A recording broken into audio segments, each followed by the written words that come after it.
their hospitality was great. They're super nice. So I don't have a bad thing to say about it. But it's a little bit weird that Georgia won its national championship in like Lucas Oil Stadium in Indianapolis. We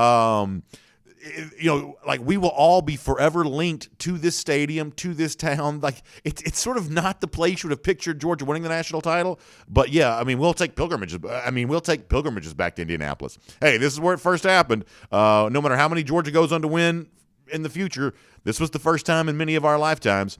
So Indy's going to have a special place in our heart forever. There will be no Indianapolis slander on this feed. I can promise you that.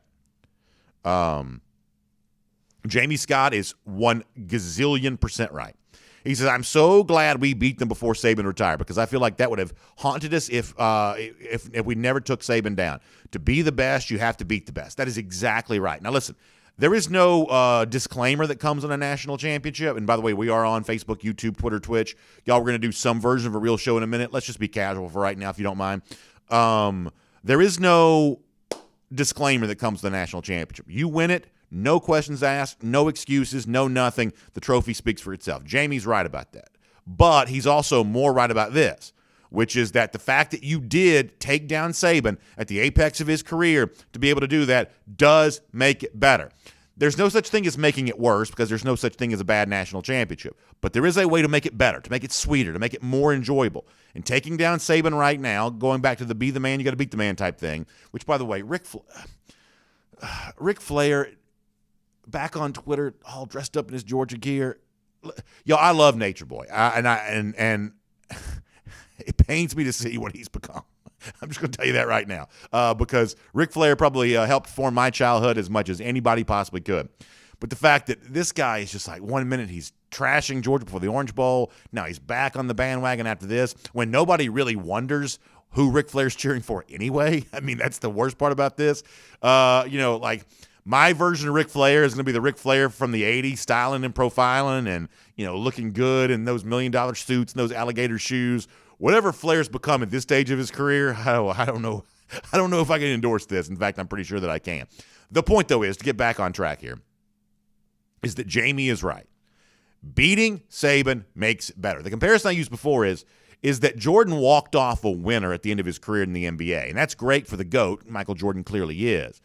But it was very hard for the NBA for a while. That following year, you got San Antonio winning a title over New York, but the champ was sitting on a beach somewhere. The champ was Michael Jordan. He never lost the belt. And there is something to be said for seeing the torch passed, the way that, if you want to keep the NBA thing going, the way that Jordan eventually got over the hump against those Detroit Pistons, and those Pistons teams got over the hump against, Lakers Celtics.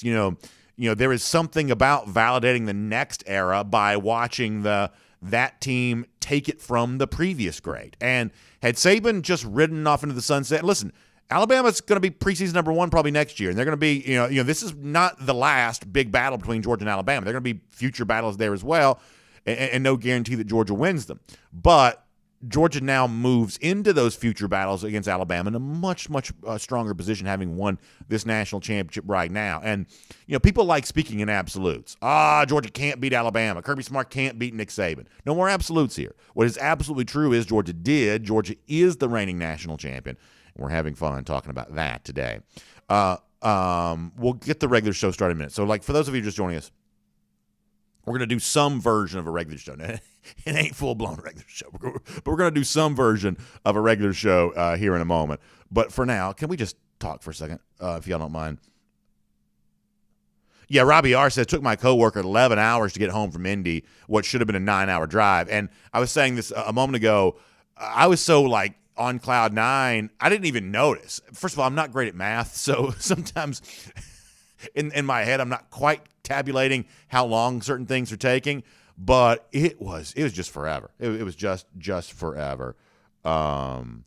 Just forever. But we got some new news coming in here. Let me give this to you, and there's going to be news, throughout the day here. So we'll give you some of that here and there. So let me check in on this for a second. All right, maybe coming up here. All right, we'll get something here coming up here in just a moment. Let's take a couple comments before we get there. What else is going on? Actually, let me hit a couple of the comment sections for a second before we start the regular show, just to say hello to those folks. And then we're going to have some fun with Louis Cine and Kobe Dean on today's show. We're going to have some fun with Stetson Bennett on today's show, Kirby Smart on today's show. It's just going to be a good time. It's going to be a little while here before we want to do anything other than just celebrate this national championship. Getting ready for Saturday. What is that going to be like? Unbelievable experience inside Sanford Stadium around the city of Athens. That's going to be great. Miriam Corbin checks in to say, I'm still tired too, B.A. Miriam, glad you had a good time.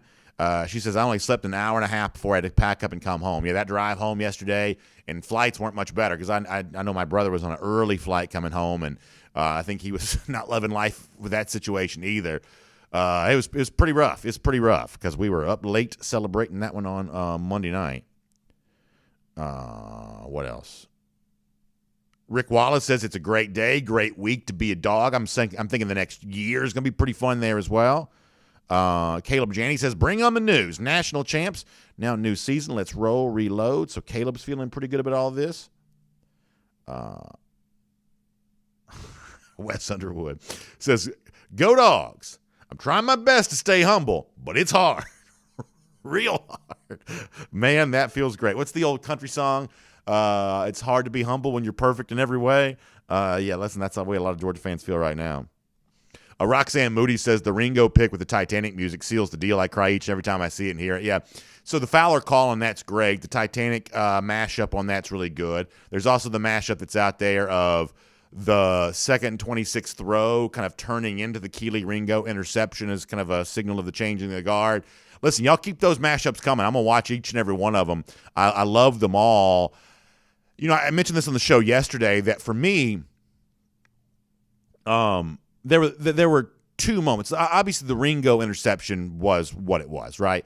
But for me, the in-stadium experience, the two moments where you got to understand something. Like, I don't love the press box. I mean, you know, I joke all the time about sitting up there with the Coastal Elites, and obviously my job sort of dictates that's where I sit. If I didn't have that seat, a lot of games I wouldn't have a seat. So I'm thankful for it, understand that. But my preference would be to kind of be with the people. That's just, I'm a man of the people. Hopefully that I like to be with the people. And so sometimes in press box situations, I feel very far removed from that, especially these newer stadiums. They have the glass.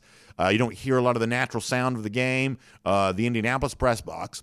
If you look up and saw the roof at Lucas Oil Stadium, the press box was just underneath that. When they were shooting off pyrotechnics at the end of the game, the pyrotechnics were at eye level from where I was sitting. It's almost like a Great White concert up there. A little closer to fireworks than I wanted to be completely honest. But the point here is, though, way up there, enclosed in glass, as Ron Burgundy would say, glass case of emotion, way up there and all of that, there were two moments in the game where, before the Ringo pick, where I don't care how high I was, figuratively speaking, no, I'm sorry, in this case, literally speaking, I don't care how high I was, I don't care how, far removed I was from the crowd, you could hear Georgia fans from the moon.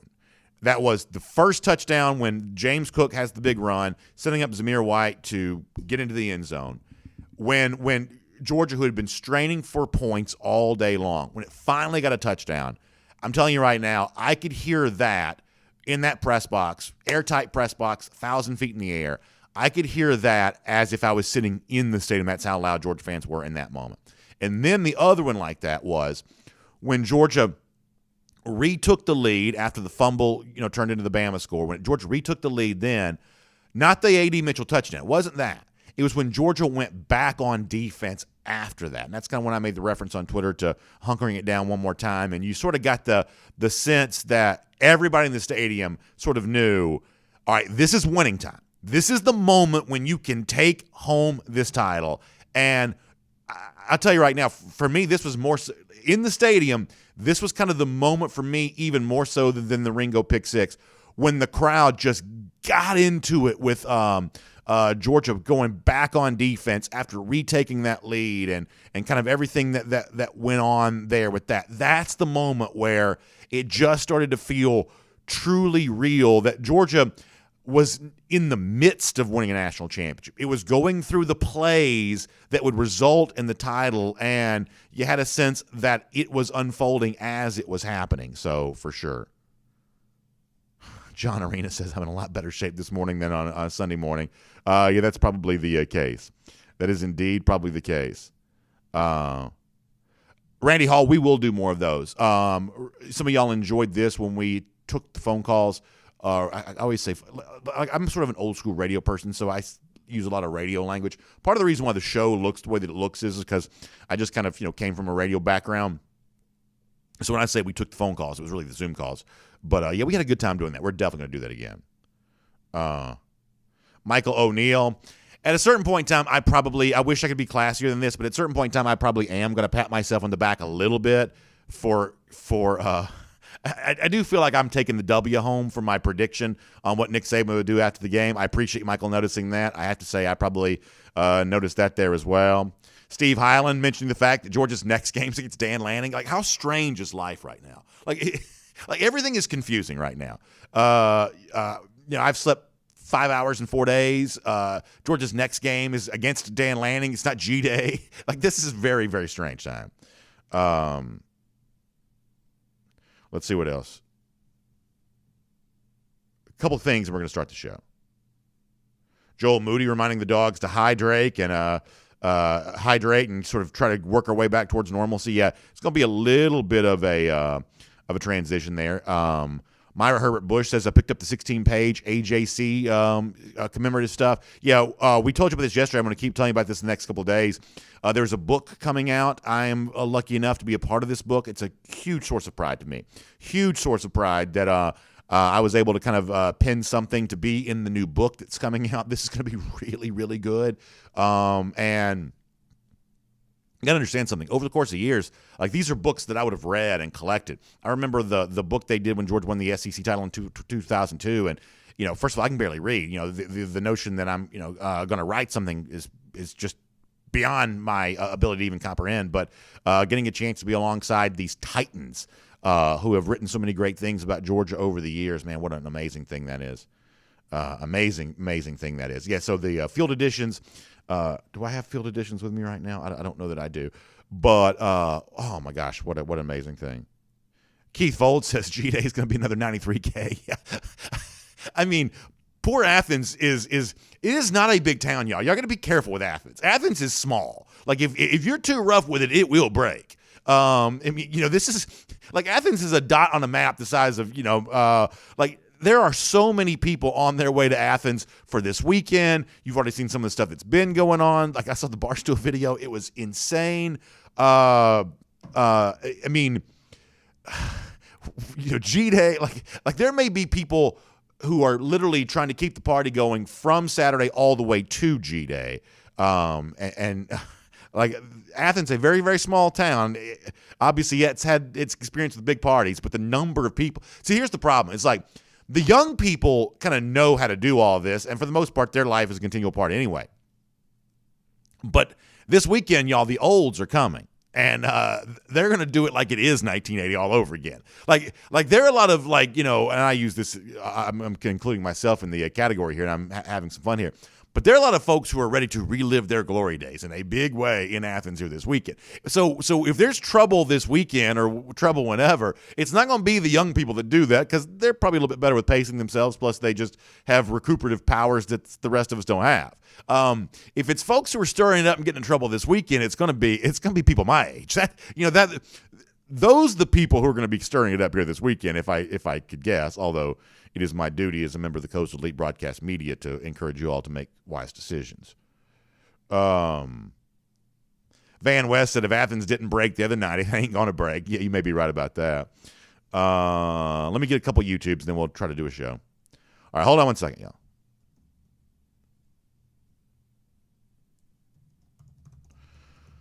Alrighty, on DawgNation YouTube, a couple comments here, and then we'll try to bounce in here. We'll have a show, and you're going to love we're going to try to do off the top of the program. One of the reasons why I'm kind of delaying things here a little bit is because I wanted to show a video off the top, and we're going to get that ready and get ready to do that.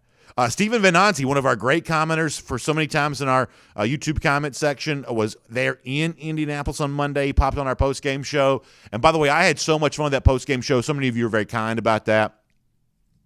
Thought we might get arrested for a moment because Georgia fans would not leave the stadium, and they would not leave the stadium, and you kind of knew that was coming. I mean, there were, you couldn't see all of them because a lot of them were kind of just like they were sort of standing behind the camera and kind of the section just above us. Steven was in that mix and having a good time, and we were having so much fun putting as many Georgia fans on camera as we could the other night. That was great. Let's see what else. A Green Soldier, yes, we will be there on Saturday. We're still trying to figure out exactly what all we're doing. I mean, the challenge for me is both as someone who does this for a living, because we do have an obligation to show some pretty pictures of this, but also as somebody who just has dreamed up this moment my entire life. Like, the challenge is going to be you're going to want to be in 1,000 places at one time. And I'm already, frankly, kind of miserable thinking about, where I'm going to be. My family obviously wants to be there. 8,000 of my friends are going to want to be there. Everybody's, going to want to be there, and everybody's going to want to do, their stuff. And it was the same way on Monday night where, the game was close and it was tight, and the outcome was not going to be determined until the very, you really didn't, have a great feeling that Georgia was going to win necessarily until the final minute of the game. Obviously, the Ringo pick six is that moment when I think it came to, fully to life for a lot of people. So as this is unfolding, I am both thinking about, will Georgia win? And if Georgia wins, where do I want to be? It's like I want to get down to the field, but there's a chance I might not make it in time because, moving your way through the bowels of the stadium you don't know very well is a little bit tricky. The underneath area of the Lucas Oil Stadium was kind of weird anyway. Elevators always move really slow. Sometimes the steps take you in a weird place. And so it's like, if I try to go down to the field, can I even get down there? It's the same way of, hey, I want to try to go to the stands and, hang out with people there. But it's like there's also some travel time associated with that. And so in my mind, I'm like, my mind's racing 100 miles an hour of where do I want to be in the event that Georgia wins? And I finally had to stop and say, there is no perfect place. Let me just stay where I am. Let me just watch this game and let me watch this unfold. And yes, when they celebrated and when the confetti came down, I was 1,000 feet in the air, but it was still ended up being kind of a nice perspective to kind of watch all that unfold. And I was still able to get down to where the Redcoats were and where a lot of those Georgia fans were in time to do some of that celebrating. So I ultimately kind of made probably the right decision for me. The point is, though, Saturday is going to be another one of those days where, like, hey, what is the most perfect way to enjoy the parade? There may not be a perfect way. It may just be one of those things of get in where you fit in and just trying to figure it all out. And that's probably what we're going to try to do. Nick Vernon, yeah, that's a good idea for sure. Listen, there's no telling what all you might see. I'd be very, very interested to see what the FAA has to say about some of that flight pattern traffic over Athens on Saturday for sure. Michael Eagle C on the subject of good block from Christopher Smith, good block from Channing Tindall on that interception return for a touchdown. 100% true. Dan Jackson as well. Let's see what else. Jim McLaughlin, much the same way. Greg Hendricks says, get on a rooftop. Yeah, I mean, so like a rooftop is a cool thing because you're obviously getting the big view of the whole thing. But, I mean, there is something to be said for being in it. Being above it is not necessarily being in it. And I'm not telling you a rooftop's the wrong thing. That's not what I'm saying. I'm saying that there is something about being above it to see it, and there's also something about being in it to feel it. And, that's the thing there on all of that. Thomas Tyson, can't wait to meet you there as well. All right, well, let's just do a show. So do we have the video? Are we able to show that off the top? Okay, so we're good to go on that. Mike Griffith's going to stop by and see us. I'm going to talk about why some of the stuff from Kirby Smart postgame was so special for me personally. I think Stetson Bennett was our spirit animal in a huge way on Tuesday morning on Good Morning America. We'll have some fun with that. Georgia is the national champions, and we're happy to talk about it. We'll also take a few of your comments again before we're done there as well. So glad to have you with us back in the studio today, here to celebrate as DawgNation Daily, the daily podcast for Georgia Bulldogs fans, begins right now. Presented by DawgNation.com. This is DawgNation Daily, the daily podcast for Georgia Bulldogs fans. Here's your host, Brandon Adams. We are on a high right now that is going to take us a long time to come down off of, and it was special being in Indianapolis yesterday to talk about this in the immediate aftermath. I'm honestly really not sure what I've even said on the air, since then, whether it's post-game show or yesterday.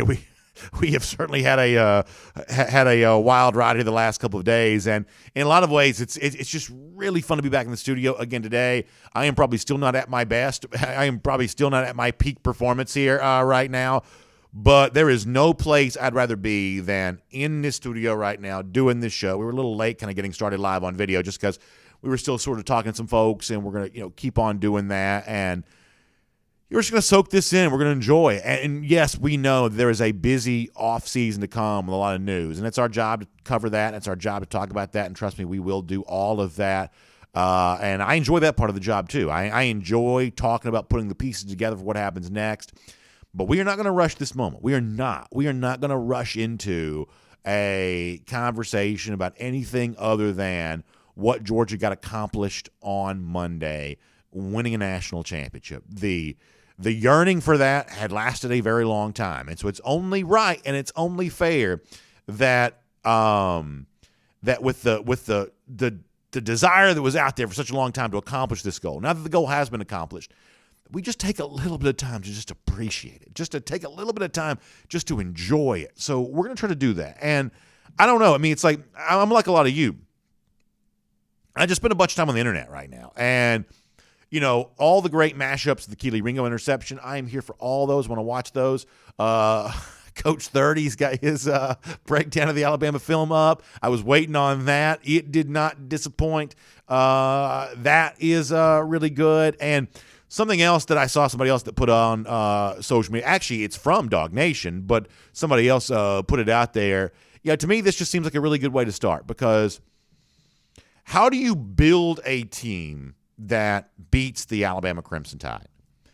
You got to go out there week after week. This is a 52-week type of thing. This is a year-long type of thing. You got to go out there and you've got to acquire the kind of talent that gives you the kind of team that looks like what Alabama looks like. And in retrospect here, the fact that Kirby did it in 6 years, that's not an interminable wait. That is an amazingly fast accomplishment.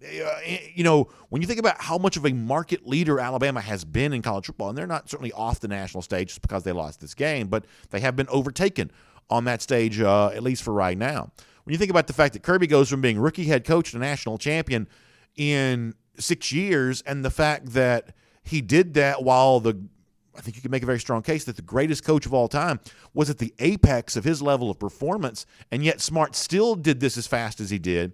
It is a remarkable accomplishment. It is a staggering feat, and Smart deserves a lot of credit for that. And it's the recruiting wins over the course of years that have allowed that to happen. And look, on DawgNation, so many times, so often, we have interviewed these guys on a show like this. We talk about these guys, and you kind of wonder, are these the players that are going to put it together and become the puzzle pieces that allow you to build a team that is better than the Alabama Crimson Tide? And somebody shared a video of a dual interview, a combined. And I remember what's crazy. I remember this so well because the last names rhyme, Cine and Dean. Remember, Jeff Sintel, we used to joke about the Cine and Dean show, that they were going to be, a tandem duo of, guys kind of doing a talk show together. And Jeff interviewed them together at one of these all-star games right before they came to Georgia. And you can go to the DawgNation YouTube page and find the full video. Somebody kind of spliced it up and put it on Twitter, and I want to show that of, these guys essentially calling their own shot. And to go back and watch, even though it's only a couple of years ago, it was only a couple of years ago these guys were recruits and not players. But somehow it seems like longer than that. Like, look how young Lewis Cine's face looks in the video you're about to see. Now, if it's radio podcast, you can hear the audio. But look how young Lewis Cine's face looked. Nakobe Dean looks like so much younger. It's amazing. A couple of years makes all the difference in the world. But these are guys now who've led Georgia to a national championship. And a couple of years ago as recruits, they essentially called their own shot, made their prediction that's what they would do. This is so fun to go back and relive, if for nothing else, other than the fact that they were men of their words. Let me let you see this, hear this right now from the DawgNation video channels from years ago. I think Georgia's building here. For me, first of all, let me go back to the goals. I want to completely destroy Alabama. I want to win, all right? And, with the class Georgia building, that's exactly what they're trying to do and what they're gonna do. And you know, you got Dean. This dude don't play. You got me in the second, and I don't play. So you know, it's just putting the class at a second level. So then it's just reload from there on. Right. I feel the same way. You know, I feel like we can do great things at Georgia on our defense. We can probably be the number one defense in the nation. Come in the next 3 to 4 years. I mean, how much fun is that? Lewis Cine says, this guy's Nakobe Dean. He don't play. And I don't play either. And has there ever been anything more true than that? That Nakobe Dean, at the time that he's standing next to Lewis Cine, with Lewis Cine saying, you look at this man, he does not play. Like, Nakobe Dean had so much put onto his shoulders. He was supposed to be the next Roquan Smith. Do you know how hard it is to live with this thing of, hey, come here and be the next Roquan, but then once you get here, everybody sort of thinks you are the next Roquan, and you got to have all that kind of, you know, weighing on your shoulders. And, you know, Nakobe goes out and wins the Buckus Award, which is what Roquan did. He's going to be a first-round pick, which is what Roquan was, maybe even a very high first-round pick, the way that Roquan was. And he also helps lead Georgia to the national championship. He's flying around the field. He's such a leader. There was that great moment where, and I don't even really know what necessarily precipitated this, but at one point in time, he kind of, you know, gets, you know, into the face of Channing Tindall, and he wants something different from Tindall, and he really, you know, pushes him to be the best version of himself, and Tindall goes out the next play and just like a missile right there on Bryce Young. And it's like, you know, here are these two great guys, Tindall and Dean, who just are constantly pushing each other to be the best. And you know, that's the leader that Nakobe's grown into at Georgia. But in the video you just saw, for those of you who are watching on video, it's like he just looks so young. He just looks so young. It's only a couple of years ago, but he just looks so young. But Lewis Cine's like, you see this man right here? This guy's not going to play when he gets to Georgia. I'm not going to either. And, you know, Lewis Cine was the game's most outstanding defensive player.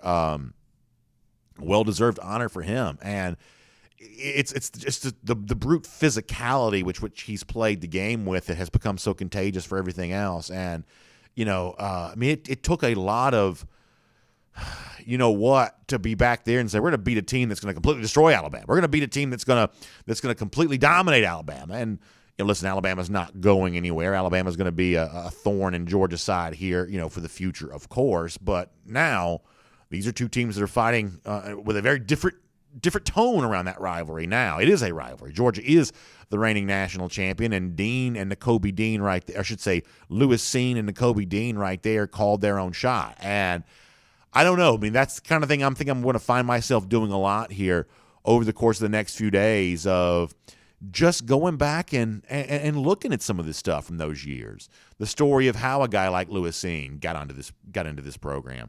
A story of how a guy like Nakobe Dean arrived on the scene for this program. You know, the story of how all of this happened. You know, how was a national championship built? I mean, for some of you who've been with us for a long time here on DawgNation Daily, obviously a lot of times the offseason conversation around here has been, you know, kind of something to the effect of, hey, you know, what does Georgia need to fix so it can be a national champion? What improvement does Georgia need to make so it can go out there and win a national championship? That's obviously a lot of, you know, what this kind of thing has been. Hold on, we're still several minutes away from talking to,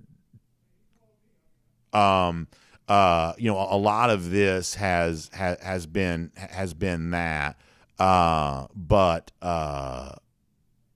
you know, now in the future, you know, you kind of move ahead, and what you're kind of looking back on and what you're thinking about is Georgia kind of looking back on this now of, hey, how was it done before, and how do you replicate that so you can do it again? It's a fun time. It's a fascinating time. Georgia sits on top of the college football world as the reigning national champion. They get the sweet satisfaction of knowing they beat Alabama in order to do that. It is just simply terrific.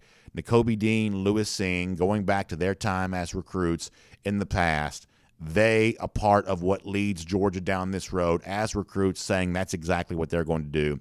It is certainly a great time to be able to celebrate as the Dogs are on top of the college football world.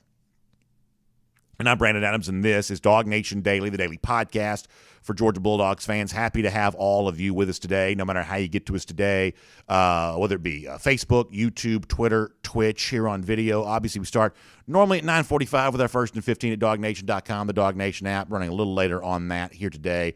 But either way, all the various podcast platforms, all of that, just really happy to have you with us for the program here today. And for those of you who've been with us for all of our coverage throughout the last few days there at Indianapolis, just really appreciate that there as well. What a fun time to be able to do all of that. And great to have you with us here on the program here today. Very busy for us over the course of the next few days, looking at what's going down with Georgia and winning the national championship, looking ahead to everything just for the next parade coming up in Athens on Saturday. So much fun to be able to do all of this, and we just really, really appreciate it. One of the things I also want to kind of do there as well is to kind of look back on some of the things that have happened since, yesterday was a travel day for me. Monday night, really early Tuesday morning was a day of almost no sleep. So some of the stuff I'm kind of getting caught up on here right now is stuff that some of you have kind of already experienced. For some of me, it's sort of catching up on some of this the first time. And yesterday I was traveling. I was certainly noticing how much fun a lot of you were having with the fact that Stetson Bennett goes on Good Morning America yesterday morning. And I don't know how early that was, but and by the way, we're around the doghouse here, presented today by our friends at Rooms to Go. For a lot of you, you were kind of having some fun with that. And I don't know how early that must have been, because I saw Stetson in the press conference there at around 9 a.m. or so. So 9 a.m. or so, he's there doing that. Apparently the GMA had even come even earlier than that. And listen, it wasn't just Georgia fans who were feeling this way, or someone like me who's obviously a great friend of this team there as well. Even the other reporters that I were talking to, people who were just there not to cheer for one of the teams, but just to kind of cover the game, even they were talking about how bleary-eyed they were the next morning. For someone like me who was both a part of this and kind of really enjoying all of that. Just exhausted. And the Georgia team who had celebrated and done all that, they were very much the same way. I think yesterday was probably a very tough day around the workforce for so many folks here around Georgia. Just absolutely crazy with all of that. And so Stetson Bennett on Good Morning America, I think, was probably a very good example of how a lot of Georgia fans felt yesterday. In fact, let's show you one of the images of this. I think I've got one of these we can show you here as we're around the doghouse, presented by Rooms to Go. Yeah, and listen, I don't have a bad thing to say about Stetson with all of this. Just the fact that he soldiered through all of that. You get up to even look halfway presentable. I can promise you that because we didn't start DawgNation Daily yesterday until almost 10 a.m. because we had the press conference, things like that. However early this was, Stet was way more ready to do that on GMA than I was.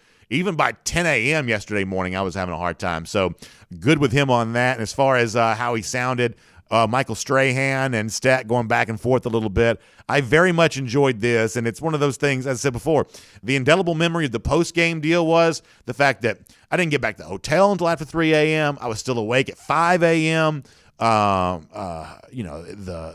fun times were flowing and going, and Stetson Bennett was like a lot of us on GMA on Tuesday morning. This is Stet there on ABC.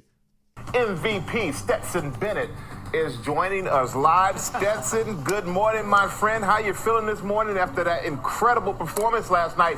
Have you had a chance to get any sleep? A few hours. Not many. Been wondering about. Not many. Well, you're gonna have plenty of time to sleep. Congratulations. How much fun is that? Good for him. There was the photo that's out there of him with the bottle of Pappy Van Winkle after the game, and listen, he earned that. It kind of reminds me a little bit of the same way that I guess what Joe Burrow was kind of in the locker room with the cigar. That was kind of the indelible moment after that LSU title win in the 2019 season. And Stet kind of has his version of that after last night's game. And listen, he is a national champion forever. It is simply one of the greatest stories of all time. And he's earned every right to appreciate it. I think one of the cool things about Bennett is the fact that I think he does have an appreciation for that. And I think that there's only a portion of that he wants to invite us all to participate alongside with him. There is I think a version of Stet's story that he enjoys keeping private, and I think he has every right to be able to do just that. But clearly he knows what it means to be a national championship winning quarterback. I thought it was really cool. And we'll do a lot of this audio later on. Like, there's a lot of this that's going to be unpacked a lot in the days to come. But one of the things that I really enjoyed about Bennett from the press conference on Tuesday morning is that he was asked about, hey, does this make you the greatest Georgia quarterback of all time? And obviously it was Aaron Murray was the first one to say that, and Bennett and Murray have a relationship. And so Stetson said some very complimentary and kind things about Murray. But you could also tell in the way in which, and we'll play some of this audio for you eventually, you can also tell in the way in which that Bennett was answering that question that he also kind of has his own viewpoint, his own belief of who the best quarterbacks in Georgia football history are, as someone who is one of those quarterbacks, but also as someone who grew up watching those quarterbacks. Much the same way if you and I were hanging out at a tailgate, or if you and I were, kind of hanging out at a bar, restaurant, one of the weekends, one of these games, getting ready for the game, we would just sort of have a conversation, talk some Georgia football, and we'd have our opinions about, who ranks where on the history of the program. If we were to have those conversations, it's pretty clear that that Stetson Bennett could be right there with us, having that same conversation. That he would be right there with us, able to have that same conversation. He's clearly got his own opinions about stuff like that, which I just really appreciate. Great stuff. Great moment from him there on Good Morning America. Just a lot of fun all the way around. We'll make that around the Doghouse. It is presented today by our friends at Rooms to Go. And, of course, Rooms to Go, great place to be when you're getting stocked up for the new year. A lot of you have that resolution, that ambition here for the upcoming year to make your home look better. Well, obviously, Rooms to Go, a great way to do all of that. Whether it's that one additional piece of furniture that you need or the entire room, that's what Rooms to Go is, after all, famous for. Whether it be bedroom furniture, living room furniture, dining room furniture. A lot of you want to take advantage of your outdoor living space here in the upcoming new year. Trust me, after being in a freezing cold place like Indiana, I am glad to be back in a state where there is a lot of outdoor opportunities here this time of year. Of course, it's cold right now, but generally speaking, Georgia, great place for all of that. And Rooms to Go, a great place for all of you for whatever your furniture needs might be. You can start your shopping experience online. roomstogo.com, or you can stop by and see them, in their showroom. Just go by and feel and touch the furniture and be a part of that there. Rooms to Go, the place for all of that. Great to have them furnishing around the Doghouse for us here today. All right, let us kind of pop in here and take a few of your comments. We're going to get Mike Griffith. He's nice enough to squeeze us in with some of the radio interviews that he's doing today, so we will get him coming up in just a little bit, a few minutes. He's actually still in Indianapolis, so we'll do some of that with him coming up in a couple of minutes. But I want to take just a couple more of your comments here right now. We'll do some of that with you, and then we'll talk to Mike Griffith here coming up in just a little bit. And sorry about the kind of the frantic nature of that a moment ago, but nonetheless, we'll get squared away here and take a few more of your comments and get ready to go, as we're going to have a great time celebrating a Georgia national championship. Michael Eagle C on YouTube says, remember, Brock Bowers just a freshman. And listen, that is what is truly amazing here, is that so many of the guys that contributed in such a big way to the championship that Georgia just won, these are guys who are freshmen. These are guys who are coming back for more. And yeah, I mean, obviously, college football is one of these never-ending cycles, right? It's a, like the smart people always talk about, like the notion of a infinite game. That college football is not a finite game, right? There's not an end point. It kind of rolls right into the next thing. And obviously, with the national championship that Georgia claims right now, one of the things that makes it fun for a lot of us who love the process of college football is the fact that it just simply sets up Georgia for more of that success as this cycle keeps spinning in the years to come. Scott Pete said there's plenty of good sophomores there as well. Yeah, I mean, trust me when I tell you that Jalen Carter is going to be one of the best players in the entire sport next season, regardless of position. He's coming back, right? I mean, he will be back next season for his junior year. That is a huge part of the story there for UGA. And like Ron Warbington, Michael Clayton, guys like that also mentioning some of the stuff for like what's going to happen. look, trust me when I tell you, we're going to talk a ton about who the 2022 starting quarterback is going to be and who might be a part of that to go along with them. Trust me when I tell you, there is a lot of that coming. I can promise you there. Scott Boland says, is there any talk of Kirby weaving recruiting into the championship activities this weekend? Yeah, I mean, it already was slated to be the start of a new open period for recruiting. That was already the case. And it simply becomes now for like the junior day, a lot of those 2020, next cycle guys that are kind of coming in here and being a part of that. That was already planned prior to this, and now you do get a chance. The way you said that is perfect. Weaving that into this, all of a sudden now you definitely get a chance to do that. The recruits that are there will be able to be in the stadium and be able to watch all this unfold. So, yeah, it does become a great commercial for UGA recruiting. No question about that. Enrique Murillo says Texas and Oklahoma are set for a rude awakening when they get to the SEC. So I was thinking about this yesterday. So with Georgia's national championship, if you want to date back to the start of the BCS era, begins in 1998, and now the most recent national champion here at the end of the 2021 season. That's like what, 24 years, something like that. In the totality of the BCS and college football playoff era, fully half the teams that have been in the SEC for the entirety of that run, not Missouri and A&M, they weren't in the SEC for the entirety of that run. For the 12 teams that were in the SEC for the entirety of that run, fully half of them have won the national championship. Like, that is an amazing statement about this league. Obviously, it's a great day for Georgia, but it is a continuation of the dominance of the SEC. Truly remarkable. Truly amazing. Just incredible stuff. Let's go over to Facebook here for a moment.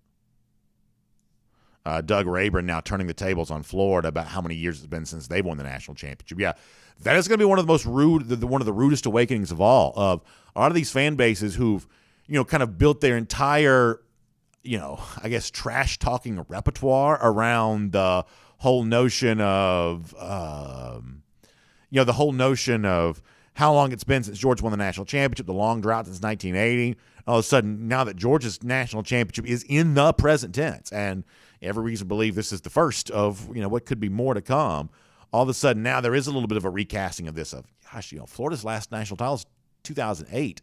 The current recruits weren't even in school. They didn't even start kindergarten yet the last time that Florida won a national championship. All of a sudden, that starts to feel like a really long time ago. Trust me when I tell you, I was a very young man in 2008. I was married, didn't have any kids. I didn't have a stitch of gray hair. There was no evidence of any kind of age on me whatsoever. I was a very spry young man in 2008. So I've lived a lot of life since Florida last was relevant on the national stage, to be sure.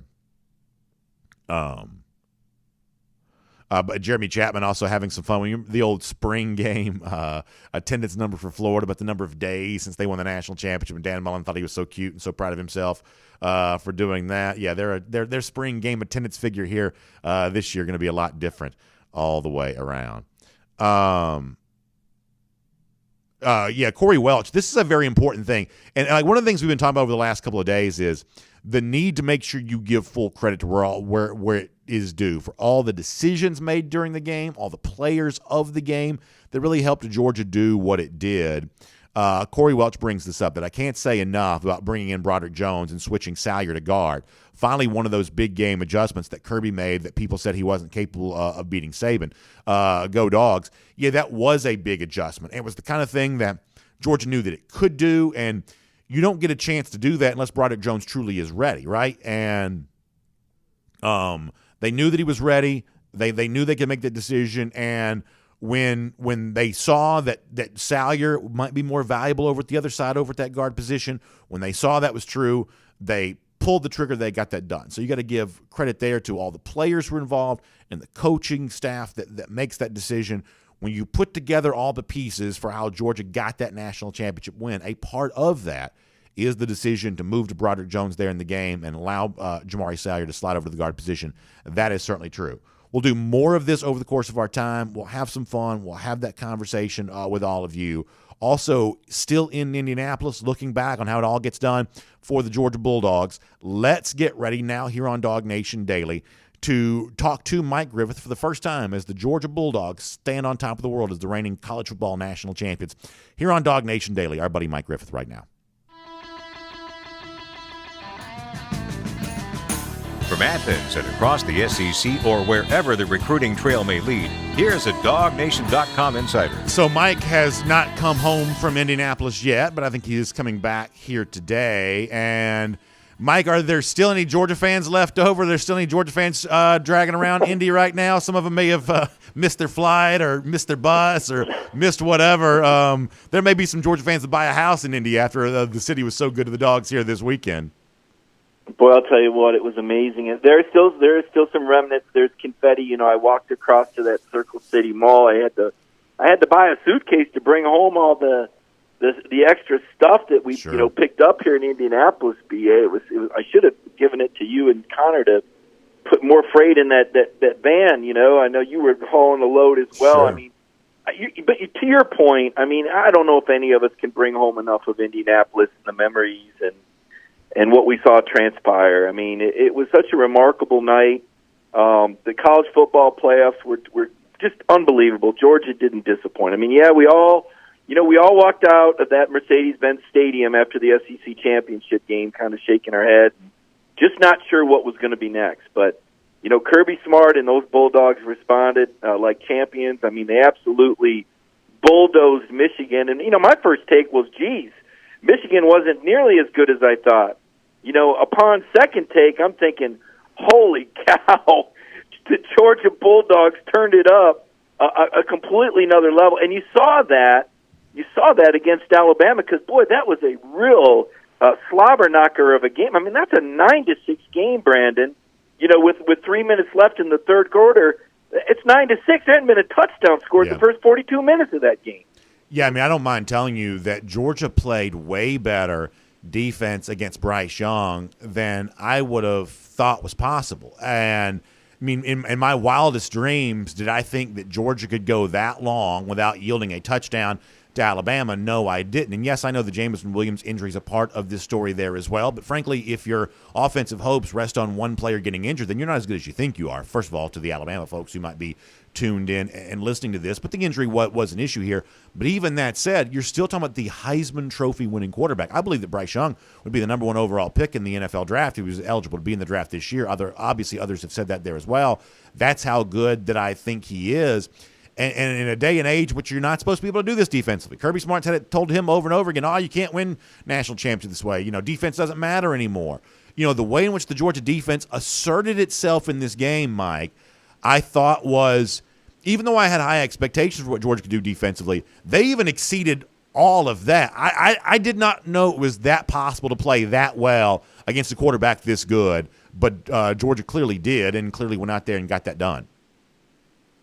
Yeah, and I understand. I mean, a big part of my pregame analysis in picking Georgia was Mechie being out, a 96-catch guy, Bryce Young's favorite target, and of course Jameson Williams, 1,500-yard receiver, already had 4 catches for 65 yards. But I'll remind people that Georgia lost Jalen Kimber before the season started, who was going to be a starting quarterback, and they lost an All-American in Tyke Smith to an injury as well. So attrition does happen, and Alabama was fortunate that Mechie and Williams were able to get through the whole season and have wonderful years, and Georgia was it was unfortunate that they lost 2 of their starters in their secondary before the season began. So part of what we saw to the Georgia secondary was a group that had to grow together. You know, Kirby had addressed the needs, with 2 transfers, and Darian Kendrick stayed healthy throughout the year, and he blossomed into the star we all thought he would be, a defensive MVP of the Orange Bowl, now a projected first-round pick, didn't allow a touchdown catch all year. And I think Tyke Smith would have been a tremendous difference maker. And that's not to take away from any of the other players. Latavius Brainey played extremely well at times earlier this year. How about William Poole making some big plays? But if Alabama fans are going to throw that up, then Georgia needs to remind people that Jalen Kimber was the stickiest cover guy in spring drills and looked like their best corner before the shoulder injury. And Tyke Smith only really played one game against Auburn, foot injury early, and then I believe the knee. So, Georgia was down a couple of big-time players too.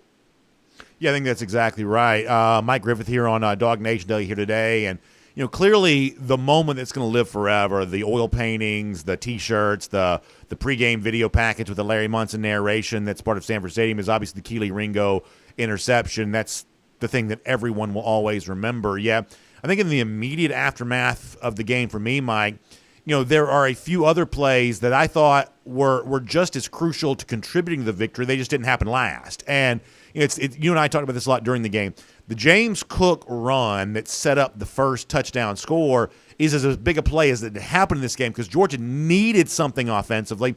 Frankly, I thought that Todd Monken, who I've had nothing but good things to say about as Georgia offensive coordinator, I thought that for some reason the running game was suspiciously absent from this game until the Cook run sets up the Zamir White touchdown, and obviously Georgia goes on to really get some tough, hard yards to kind of help salt this game away. But the Cook run here is huge. The A.D. Mitchell touchdown, just given the fact that when Mitchell first burst onto the scene in spring practice, there's this thought of, wow, could this unheralded recruit really be kind of a major part of Georgia's wide receiver rotation? Is this just a good spring story, or is this going to be a thing that actually carries into the season? We'll come to find out it did carry into the season. I think that A.D. Mitchell very quietly had a nice year for UGA, and then lo and behold, he catches a huge touchdown in the fourth quarter of the national championship game. Like, that's an amazing moment. You can kind of go the Brock Bowers touchdown on a kind of a gutsy third down call. You can go on and on about that in the moment here, there were a few plays for me that did kind of stand there alongside the Ringo interception as, my gosh, this is Georgia history unfolding right before my eyes. Oh, there's no question. It was the defense, just so stubborn, keeping Alabama out of the – Alabama's only touchdown came after the Bennett fumble on a 16-yard drive. Yeah. They had to start at the 16. That's the only touchdown they got. I mean, that's pretty – that's pretty remarkable, I think. So, I mean, the Pickens 52-yard catch in the first half I thought was big to kind of take the lid off the defense and maybe make those Bama safeties. And listen, Pete Golding and Bama do such a great job disguising defenses. It made it really hard for Georgia to check into the right plays. And I think there was some confusion as there was the first game. Conversely, Bryce Young said he was confused by a lot of the things that Dan Lanning and Kirby were doing with the defense. So this was a big chess match. And, it's interesting. Luke Fickell said the nights run together now, at the awards banquet for him, he was named the National Coach of the Year. He said he thought it was going to be a slugfest in the first half, and then the adjustments would kick in the second. He was right, but his point was these teams had each other so well scouted. It's almost like the other one knew what the other one knew, and the other one knew what the other one knew, what the other one knew, what the other one knew. And it was just that deadlock, and you were waiting for that moment. And to your point, I felt the James Cook run was that moment when the momentum just clearly shifted. There was a series of plays where Young makes this dime pass inside the 5, and it goes through Ajay Hall's hands.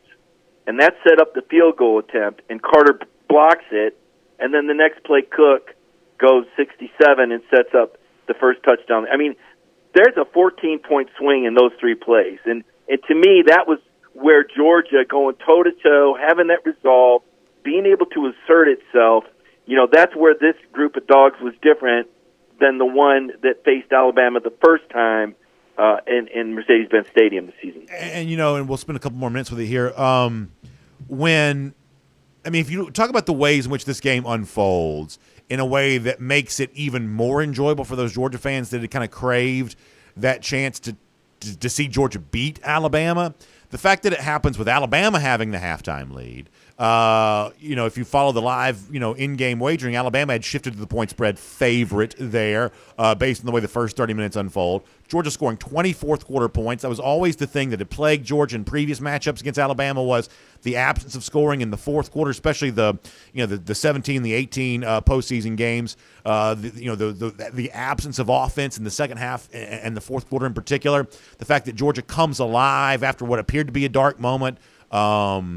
the way in which it unfolds, if anything can make a victory over Alabama that led to a national championship sweeter, the fact that so much of the great action for Georgia kind of came in those clutch moments, the moments in which a lot of folks had previously doubted UGA, I think if anything that serves to make it even sweeter.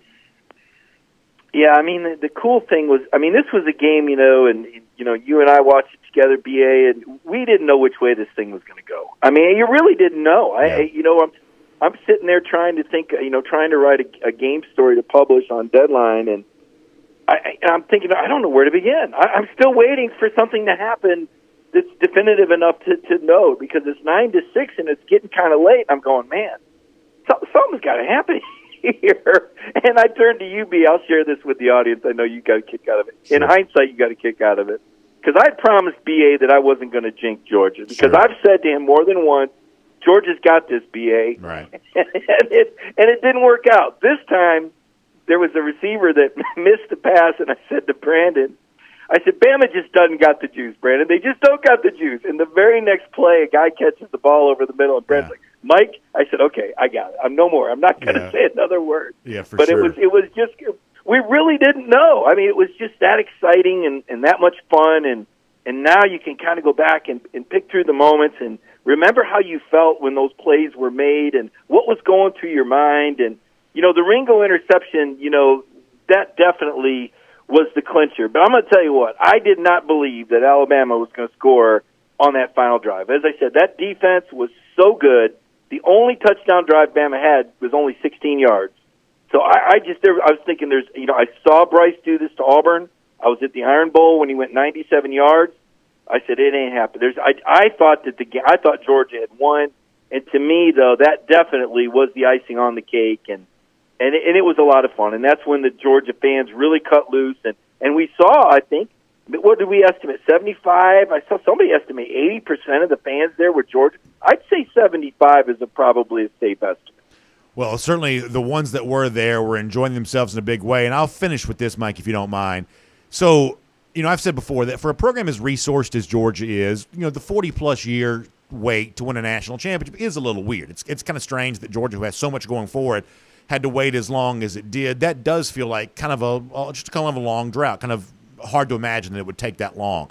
And yet the other thing, the short-term history that was kind of upended on Monday night of Kirby Smart since he's been head coach, that if anything, the fact that Smart goes from being a rookie head coach to now a national champion in just 6 short years, and he does that while what we would probably say is the greatest coach of all time has kind of been at the apex of his career. That's a much greater degree of difficulty added to the challenge. That in retrospect, what's kind of amazing about Smart here is not the fact that it took him a few years to do this, but the fact that he did this as quickly as he did. I just think it stands as a phenomenal accomplishment. Well, I'll tell you, Kirby did a great job, and Georgia's got great resources, Brandon. And it's a talent-rich state. I've said before that these high school football coaches in this state do a remarkable job. I'm not going to wade too far into politics, but we know there's a little more taxes in Georgia than some of the surrounding states, but I think the school districts use them well. The facilities are incredible. The kids are coached up well. And you have that in-state recruiting base to draw from, and now you have a former in-state player himself and Kirby Smart that knows how to recruit to it. Georgia's stability is something else that I would point to. You've had, 3 coaches at Georgia, 4 coaches, 5 coaches since 1961, 1960 something. Am I right there? We got Dooley, Goff, Donnan, Rick, and Kirby. You got 5 coaches. We had 5 coaches at Florida in 15 years. Yep. I mean, look around. I mean, the stability is remarkable, and I think there's a lot to be said for that. The leadership, and people start, now you're talking about leadership and high schools. It's like, no, it all goes together. And the Georgia fans, it all goes to, Kirby told you, this all goes together, and we're talking 5 straight top 10 finishes, right? We're talking 4 out of 5 years you've won the East. As Kirby said, you keep knocking on the door, and eventually you're going to knock it down. And that's what happened. And now that you've got this championship, Brandon, I think this is great momentum. I know there's a recruiting weekend coming up along with the championship celebration. I mean, what better way could you showcase your school, your facilities, your fans? I think this is really big at a really pivotal time in college football history with the way the rules have unfolded with NIL and and immediate eligibility on transfers. I think this is a really pivotal time for Georgia to have a hot hand and be able to cash in on a championship. Yeah, no, I think that's exactly right. Great stuff. Mike, thank you so much for being here today. Look forward to reading a lot more from you as you make your way back from Indianapolis, but also continue to give us some of the sights and sounds of what went down there in Indy, and, of course, heading towards a big one in Athens this weekend as the national champions are celebrated in fine fashion. Mike, we'll look forward to talking to you soon. Thank you so much for your time. Thanks, B.A.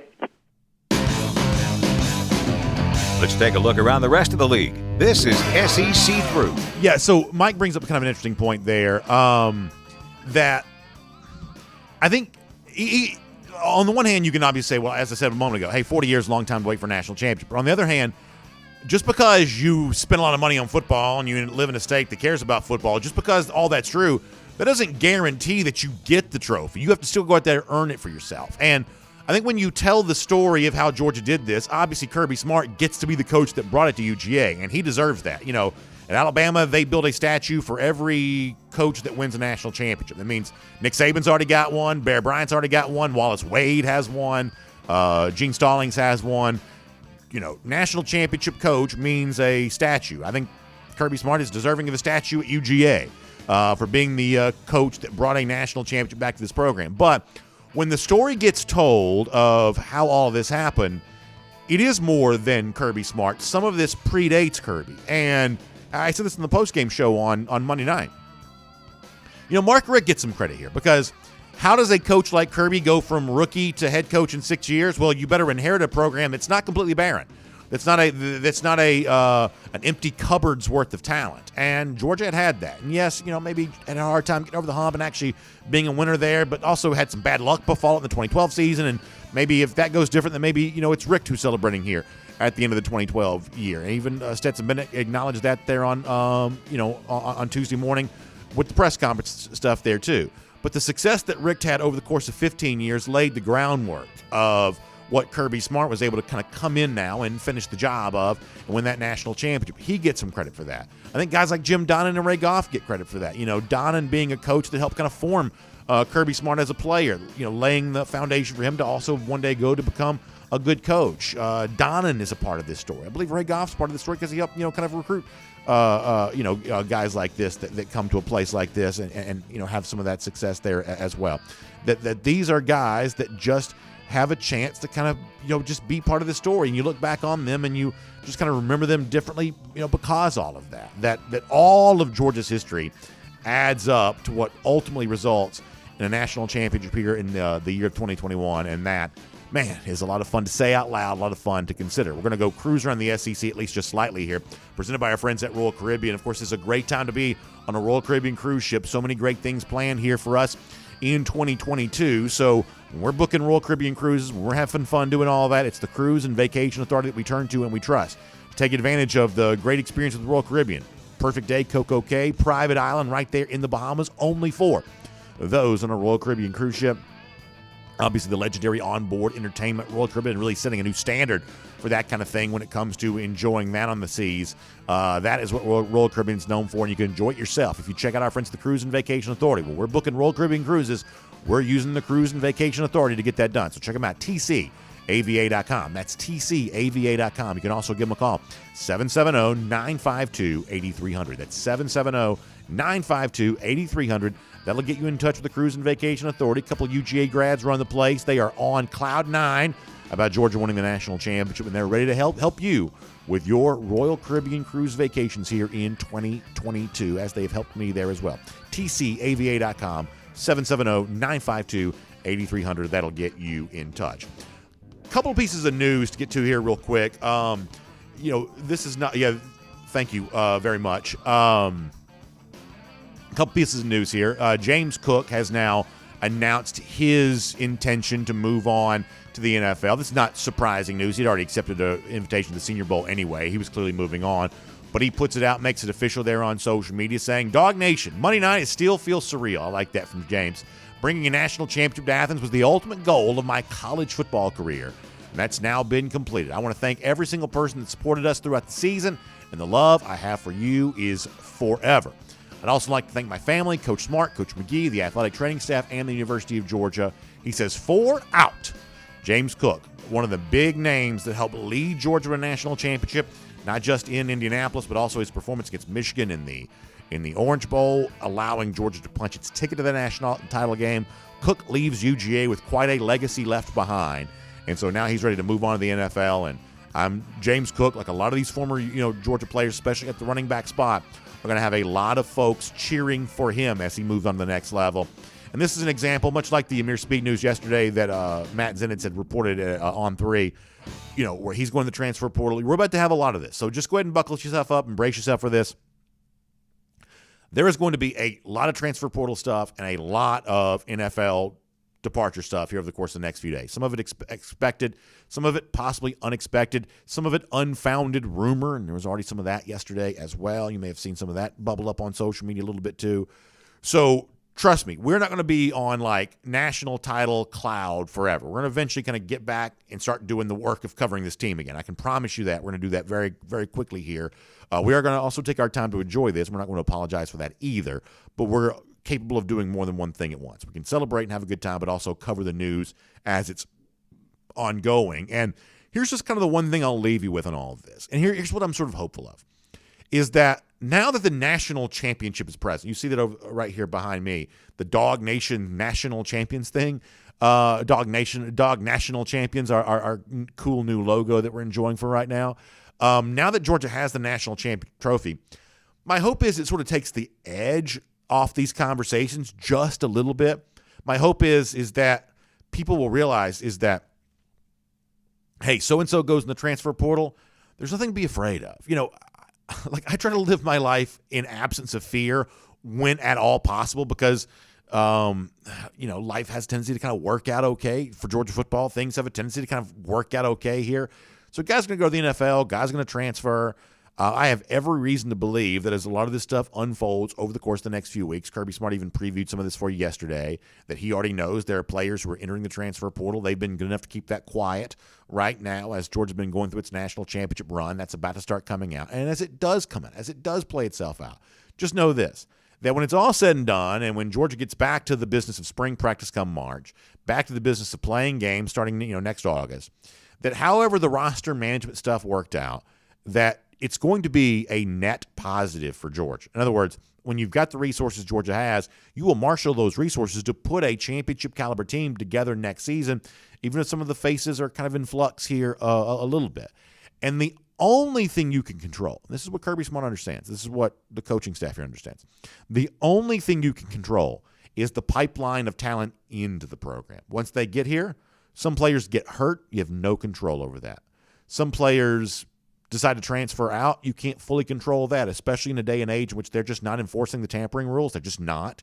That's, to me, one of the most disappointing things with this current era in which we're living in is that there's just no acknowledgement of even kind of a sensible level of rules about that. So guy transfers out of your program, you don't have a ton of control over that either. Obviously, guys are going to move on towards the NFL. That's kind of what you want them to do. You don't control that part of this conversation fully either. Some guys may even make a decision to go to the NFL that you don't necessarily always agree with, but it's still their choice to make. The point is, the way in which guys exit your program will never be up for you to control. The way in which you attract players to your program, for the most part, is fully under your control, and that's where the Georgia coaches kind of put their resources. That's where they kind of put their focus and their intensity. And whether it be 2022 signing class, finishing touches being put on that, whether it be transfer portal additions, there's a chance that Georgia has a couple of those, or whatever else, that the Georgia roster is going to be in good shape, I believe, and this is all said and done, but there's going to be a lot of stuff coming out about that over the course of the next few days. So just keep that in mind, and we'll make that kind of a national championship edition of Cruise Around the SEC, courtesy of our friends at Royal Caribbean. By the way, shout out to our friends at The Finish Long Drink. You can find them, longdrink.com. Talk about great parties and great celebrating. A lot of folks have been doing that over the course of the last few days, and I think the Finish Long Drink goes great for you as you do that. If you go to the longdrink.com, you can see the 4 different varieties of the Finish Long Drink. The traditional, which comes in a blue can. It's a grapefruit flavor with like a gin kick. It's really good. Trust me, I've had more than a few. The Long Drink Cranberry, which is the same kind of thing, except it's the cranberry flavor. Long Drink Strong, 8.5% alcohol by volume. I know y'all like that. Long drink, zero carbs, zero sugar. So that's all good stuff out there. You can get one of those 8-can variety packs. If you see on your screen, for those watching a video, that's what the 8-can variety pack looks like. It's 2 different versions of each of the varieties of the finished long drink. Find some, enjoy some. And if you're saying, well, BA, I still don't quite know where to get this, go to thelongdrink.com and just put in your zip code, and you can pick up some and figure out where you can get some today to enjoy yourself some Finnish long drink. All right, so here on DawgNation Daily, let me do this for a moment. So this is one of the things I've been thinking about a lot, in the aftermath of Georgia having won the national championship. So the football team we talk about on this show represents the University of Georgia. And if you think about the 2 big words there, one of them is university and one of them is Georgia. And one of the things I get a chance to see in my position here as the host of DawgNation Daily are 2 very different kind of Georgia fans. There are Georgia fans who are attracted to this football team because of the word university, and there are a lot of Georgia football fans who are attracted to this team because of the word George. In other words, some people live and die with Georgia football because that's their school. And some people live and die with Georgia football because that's their state. And the truth is I've always kind of been more of the latter than the former. I didn't go to UGA. A lot of you know that. Some of you don't.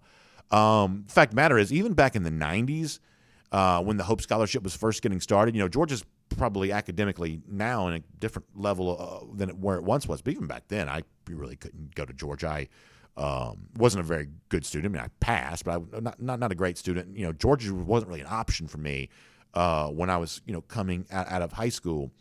But Georgia football has always been my team. I've told you my story about this before. My grandfather started taking me to games when I was about 3 years old. Sometimes my dad would be the one that took me to games. But it was really going to those games with my family that made me a Georgia football fan. And my dad didn't take me because he went to UGA. My granddad didn't either. They weren't college graduates. My family didn't really go to college. And I don't say that in nothing against college, nothing against my family. Just that's not what my family had done.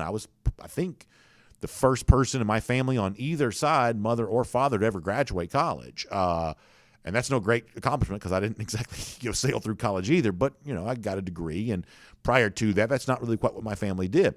But we loved Georgia football, growing up. We were attracted to the state of Georgia, the football team that represented the state. And, there's always been this thought of, well, if Georgia's your school, if you graduated from there, that somehow you have a special connection to the school, that sometimes what's kind of thought of as like the sidewalk fan or the pickup truck alumnus. Sometimes you kind of you hear that phrase, that having actually gotten some parchment from UGA, actually being a graduate from a school like this, makes you a sort of special class of fan that the other folks might not quite have. And I sort of understand where that comes from. I mean, trust me, I would be very proud to have a UGA diploma. I think that'd be a really cool thing to be able to put on the wall, to be able to have a diploma like that. My brother's got one. I've got lots of family members that have one now, and that's a pretty cool thing. That's obviously a great network of it's a great accomplishment just to go through the school, but it's also a great network that exists for you on the other side when you can say that you are a UGA grad, and I certainly understand where that comes from. But here's the one distinction, one difference I want to kind of draw up here just for a moment, which is that when you become a fan of a school because that's where you went, there is a certain extent to which you sort of choose that. And for a lot of folks in recent years, they've kind of chosen Georgia because it was cool. I mean, we know this in the case of Alabama, right? That Alabama's enrollment numbers have gone up. Alabama's applications for enrollment have gone way up over the course of the last few years because for a lot of folks, why would I not want to go to a school that's winning a bunch of national championships? Why would I not want to do that? Of course, this is look how much fun it would be to go to a place like Alabama. Clearly, I want to go there. Clearly, I want to do that, and that's kind of what they've done. That when you choose your school and become a fan of the school you choose, the coolness of the school you choose is kind of baked into that. But for someone like me and for many of the folks who are watching us right now, Georgia football is sort of chosen for us. I had no control over where I was born. I had no control over the the sports fandom that existed in my family before I came around, I kind of inherited all of this. And so there was never an option for me to cheer for any other team. There's actually a level of depth to those who are connected to UGA because of the state of Georgia that's a little bit different than those who maybe just sort of chose it as a school because of the marketing reasons that you might have chosen the school that you chose. So all of that is just kind of a long-winded way to say this. As someone who is a Georgian, and as someone who loves Georgia football because it represents the state of Georgia, the thing that I really am so happy about right now is how Georgia all of this is. And, we've gotten that from Stetson Bennett here over the course of the last few days. And I said before, at a certain point in time, we're going to play a lot of the audio of Bennett and some of the things that he said as of late. This is clearly a guy that's not just proud to be, from the University of Georgia. He's just sort of proud to be from Georgia, down there in Blackshear, down in South Georgia. He's got a great appreciation for that. There are a lot of, Stet yesterday was talking about the 912 area code. There's a lot of 912 boys here on this UGA team. And listen, you're in pretty good shape if you got a lot of guys from the 912, representing you in a situation like this. And I just find myself very happy about how much this Georgia team is connected to this Georgia state. I want to give you one more quick example of that before we wrap up here today. Sometimes people ask Kirby Smart a question about, hey, Kirby, what was it like being a player? What was it like, blah, blah, blah? And listen, Kirby's just going to be Kirby all the time, right? And I mean that, in the most loving sense possible. I mean, there is only so much cooperation Kirby's ever going to give the media. When Kirby kind of perceives that the media might be trying to construct a narrative, Kirby is just not going to cooperate with that kind of stuff very much. So when you ask Kirby, hey, as a player, I don't really even remember being a player. I was not even a very good player. Blah, blah. I don't remember being a player. I don't remember. Asking about his time in Alabama the same way. I can't keep 1 year straight from the next. I don't really remember. You ask him about, hey, Kirby, growing up as a Georgia fan. I grew up a high school football fan. There's this thing of when the media comes at him with a narrative they're wanting to construct. I don't mean this critical of the media. Just sometimes you have a story idea in your mind. You ask a question in the hopes of being able to aid that story. If Kirby kind of heads that off at the pass, he's just not helping you out. He's not giving you the quote that you want. So sometimes you're left to wonder, well, how much of the history of Georgia football does Kirby Smart really appreciate? Or is this one of those guys that's just so hardwired to win right now that he can't go back and appreciate the past? Well, there are little tells from time to time that Kirby really does understand what it's all about. And I don't know that we've ever gotten a better example of that than what we got after the game on Monday, right there on the stage, about to be given the national championship trophy, speaking with Reese Davis from ESPN, and Kirby with the callback for the ages to let you know, no matter how much he may play this off from time to time, how much of that Georgia football history he truly does know, he truly does understand, and that he truly does appreciate. You probably know what I'm doing here, but this is Kirby Smart with Reese Davis after the game Monday night. Take a listen to this. Trophy taste like? Well, I didn't get a full taste, but I can tell you this. There's going to be some property torn up in Indianapolis tonight, baby! Paraphrasing the great Larry Munson with that one. So that's not the world's greatest audio because it was pulled off the TV broadcast, but the point is that right there in that moment, Kirby was at the ready with the Larry Munson line going back to the 1980 Georgia-Florida game about some property destroyed tonight. Now, it was also kind of funny to see the way in which cancel culture kind of circled around Kirby after saying that. What's he? He's trying to inspire these Georgia fans to break the law? No, that's not what this was. Every Georgia fan in the world knew exactly what Kirby was referencing there. Credit to Reese Davis for being aware of that there, too. This is the callback to Larry Munson. But the point here is that you don't get more Georgia than Kirby Smart. Not just UGA. Kirby's a proud alumnus of the University of Georgia. His wife, obviously a proud alumna there as well. They're UGA people through and through. But there's also a little Bainbridge that comes out in a moment like that, which I kind of appreciate there as well, that he was built by more than just his time at UGA. He was built by his time growing up in Bainbridge, and there are a lot of Bainbridge folks that didn't graduate from Georgia but still love Georgia football. And Stetson Bennett's kind of the same way. You know, a lot of folks down there in that part of the state who love UGA because of the Georgia, and they would have been, you know, fine and proud to be a graduate of the school there too, but their life kind of took them in a little bit different direction. Stetson Bennett's kind of for those people. And, you know, hopefully on a show like this, we do a pretty good job of sort of being for both of those versions of UGA too.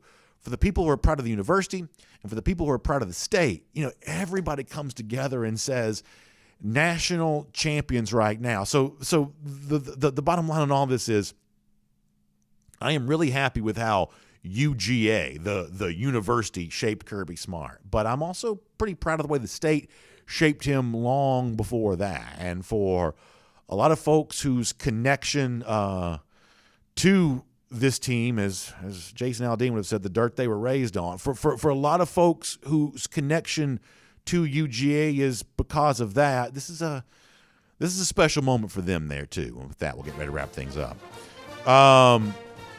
So, yeah, really good stuff all the way around. By the way, check out BetUS online, betus.com. You can find them there. Use the promo code DN125 and get yourself some big savings. How about 125% sign-up bonus when you use that today? BetUS.com for a lot more on that. Promo code DN125. Make sure you take advantage of that. I'll also leave you with this warning if you're not a Georgia fan. Georgia fans were obnoxious before. What is the next 365 days going to be like for Auburn fans, for Georgia Tech fans, for Alabama fans, and for those lousy, stinking Gators who are about to get even lousier? Because heading towards Jacksonville in 290 days, a mean machine in red and black with plenty of gold. Not just a golden shoe, but a national championship trophy. Gator Header Countdown 290. We'll see you tomorrow here on DawgNation Daily. And on video. Time now for R.S. Andrews Cool Down. R.S. Andrews is the one you turn to for your air conditioning, heating, plumbing, electric needs. They show up on time. They do the work that's promised for the price that's promised. You can check out R.S. Andrews today. I know Dari so happy for UGA fans, and he's been such a great part of what we've done here around here a long time. And you know he is really enjoying all of that. All right, so let's do all of this. Take a few of your comments, and we will have a good time. We're going to have to get out of here in just a little bit. So good stuff. Chad Williams, yeah. He says, Bama fans getting a big cup. Shut the hell up. That's pretty funny. Miriam Corbin, it is going to be an epic year. We're going to enjoy that. Alan Bryan, ready for his national championship gear to show up. I can't wait to see all of y'all wearing that so much.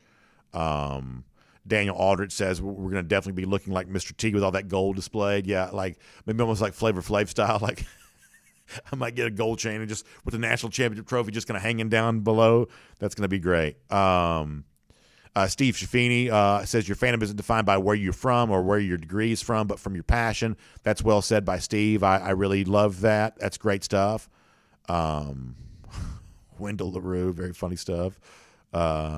Lee Booker says he's moving to Athens. Athens is going to be a great place to be. Randy Hall says we need a national championship chortle button. I like the idea of that. Good stuff here. Let me get over to YouTube here for a moment there as well. Rob Dog, looking forward to being at the celebration on Saturday. Me as well. Daniel Borden says, I live in Northwest Alabama, and to say this week has been amazing at work is an understatement. Yeah, that's the other thing is we have a lot of folks who, connect with this show who do live in. I mean, I met some Georgia fans this weekend in Knoxville. I should say they live in Knoxville. You live in the state of Alabama. Hear from folks who live in Huntsville and all kinds of places like that. With somebody that called in our show on Saturday was talking about living in Huntsville. And, for all these Georgia fans who are in these kind of enemy territory type places, there is just something to be said for it's just kind of nice to know that you don't have to take any grief for a year. I do know that. Michael Porter, thank you for the kind words. I appreciate that. Josh Grafton says, can't wait to do all this all over again next year. Yeah, boy, I'll tell you what, I'm ready for it myself. Let's see what else.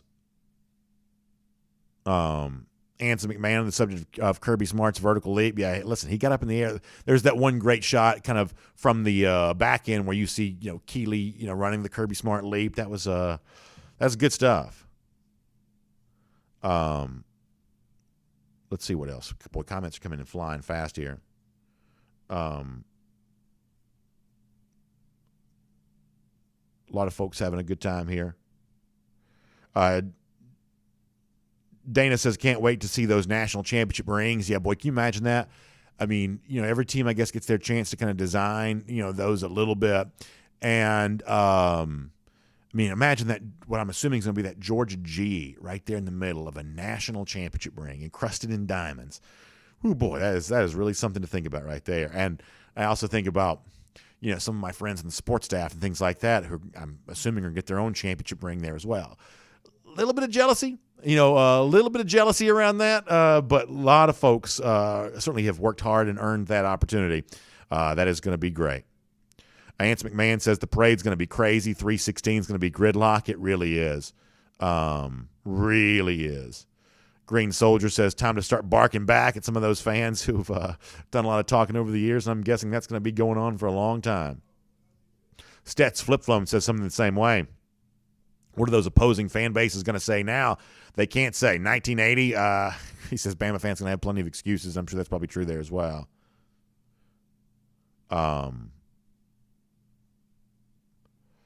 Yeah, for sure. Jalen Jackson said he actually liked Dan Mullen as a TV analyst. I actually heard some good things about his performance. Now, listen, I had at one point in time, it was crazy. Like I was on the field before the game, and I looked behind me, and they're just Dan Mullen just standing right there, like literally as close to me as Eddie is right now. I was going to take a picture and probably put something snarky and classless on Twitter, but my phone actually went dead, so maybe I saved myself from myself in that particular moment. But so I'm just standing right there in the field, and I just turn around, and there he stands. I was like, oh, there's Dan Mullen, but then my phone went dead.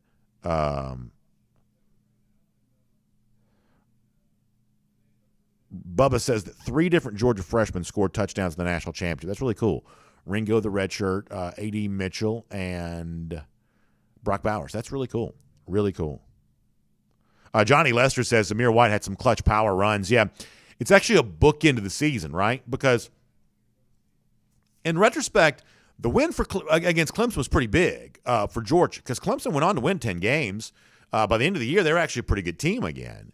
And that was the one close game that Georgia played. Georgia had, obviously, the bad game against Alabama in December, the close win against Clemson. Every other game for Georgia was essentially a 2-touchdown or more win. But the close win against Clemson, I got to tell you, when we tell the story of the national championship in book form and things like that, some of the things that are coming out, when we tell the story about all of this, the Clemson game needs to be a big part of the story of this season. And the point that I'm getting to here is our commenter mentioned what Zamir White did in the late stages of the game against Alabama, not just the touchdown, but some of those hard runs near the end of the game when Georgia started asserting itself on the ground. That's what he did against Clemson there too. That in a game in which points were at a premium, when Georgia could really do nothing offensively against Clemson, just could not find a touchdown anywhere. Georgia was able to win that game after the Christopher Smith touchdown because of what it did running the football late. And James Cook had a couple of nice runs in there. I think he converted a big play, but Zamir just kept converting it over and over again. That's the way the season started, with Zamir White putting this offense on his shoulders there late in the game against Clemson. And in a lot of ways, it was a big part of what happened in the fourth quarter against Alabama there too. So, yeah, Zamir is a part of UG history throughout all of this. Jacob Felix says the UGA defense gave up less than 100 yards rushing in both playoff games combined. Unreal performance from the best unit in college football. Yeah, you cannot say enough of the Georgia defense. You certainly can't. Chase Spitzer says, finally now I get to rewatch that national championship game over and over again. Yeah, that the kind of the modern version of the fans trophy case is the collection, and it used to be that you'd have like the VHS tapes, but now I guess all this is kind of just sort of housed on your DVR or your hard drive. But I've probably rewatched the Rose Bowl 8 gazillion times. I mean, the number of times that I've rewatched the Rose Bowl is insane. And now we've got a new greatest hits, thing where we'll be rewatching. I mean, I thought Chris Fowler's call of the Ringo interception, it's just so chills inducing. It's just so good. And you add the Titanic music, everything like that, it becomes really, really fun. But we're going to be rewatching it forever. We're going to be rewatching it forever. Chad Buchanan says the foundation of this regime at Georgia was built on Nick Chubb and Sonny Michel. We owe them so much. And I got to say, I believe this Georgia team has a pretty good appreciation for its elders, because I know that guys like Chubb and Richard LeCount, some of those that were on the sideline for this game on Monday night, I know they were given that little bit extra push. That those players probably felt like they had 50 coaches, because you had 10 coaches on the sideline or in the booth coaching them, and you had a bunch of former players who were kind of like deputized as coaches for the day. And there's a lot of, trust me when I tell you, on that Georgia sideline, there was a lot of respect for elders. And I mean that kiddingly. Obviously, Nick and Sonny and those guys aren't but a little bit older. But there's a lot of respect for elders when it comes to that. Bill Kelly, thanks for checking in today, and you stay healthy and safe, and thanks for watching our show. Donnie Chester said, shared the ending with the work team, had chills. Yeah, it was great. Johnny Prescott, thank you for the kind words. Let me read this comment here because it's very nice. He says, thanks for telling the story of this Georgia team since before the season even started. It seems like the trajectory for DawgNation is tracking with Kirby's rise. You guys have a great team and only have gotten better. Monday night was, he says, a crowning achievement for everyone who supports this program. Can't wait for the parade on Saturday. Yeah, I appreciate that. And it has been fun. It's been fun to be a part of. Like it's the thrill of a lifetime to not just get a chance to experience this, but to get a chance to come in here and like do this for a living and talk to all of you about it. It's an incredible thrill. And I mean, shame on me if I ever for 1 second take it for granted. I mean, shame on me. That's the day when I got to go pack it up and go do something else, because I'm not worthy of sitting in this chair the moment that it's just a job or just a thing to do. Now, listen, it is still a job, and there are, things to do, and, there are tasks at hand that must be accomplished, like any other job. But hopefully for me, the magic that I've experienced since we started doing this in 2015, so that for me is 15, 16, 17, 18, 19, 20, 21. Wow, this is our 7th season. I just finished my 7th season of doing this for DawgNation. I believe that the 8th is going to be the biggest and the best yet for UGA and for DawgNation itself. I just kind of live with that sort of expectant mindset. But yeah, just so appreciative, right? So like you just sometimes you just can't believe this is real life, and just so appreciative to be able to do all of this. And Johnny, if it weren't for people like you, I couldn't do this. Trust me, sponsors would not show up here to be a part of what we're doing if they didn't believe that y'all were going to show up. So you are truly the engine that keeps all of this going. And, Kirby talked a lot about burning the boats. Who is it? Is it Cortez the Conqueror? Is that the burn the ships guy? Trust me, my ships have been burned a long time ago. I'm not going to go pack up and go do this at Auburn. I'm not going to go, start doing this at Purdue or somewhere like that. Somebody said that the national championship scarf looks like Purdue. That's the official colors of the college ball playoff because it's the color of the trophy. But I'm not moving to West Lafayette to start doing DawgNation Daily. I'm here as long as y'all will have me, and I just am glad to be able to do that.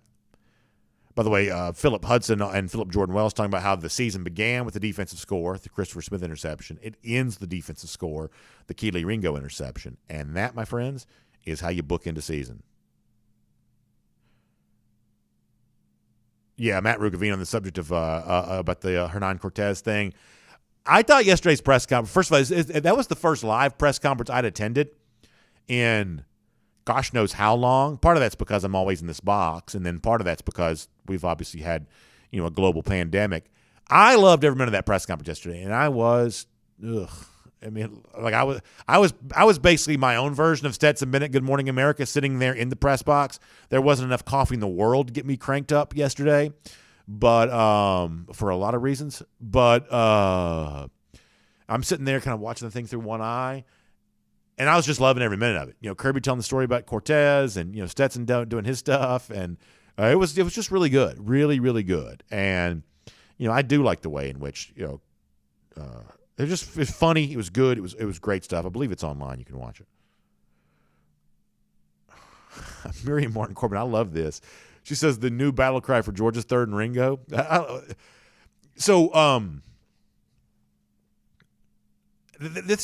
may be something here.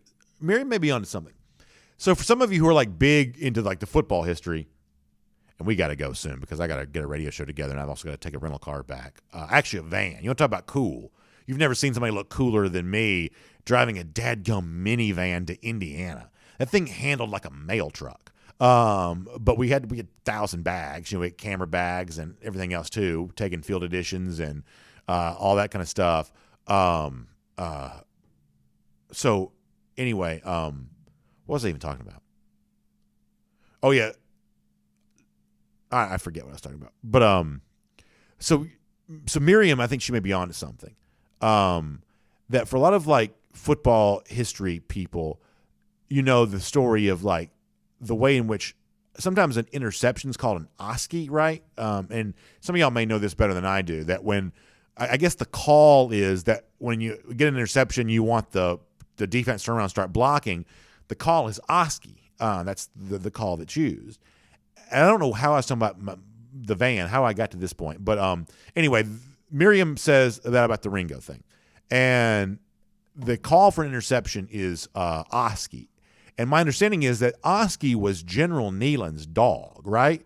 That's how that, I guess Neyland would say OSCE, the dog would go, chase down the duck or whatever. And so that kind of became, over the course of time, the call for chasing down an interception. I may not have the history fully right on that. Some of y'all probably know this better than I do. But that's the general sense.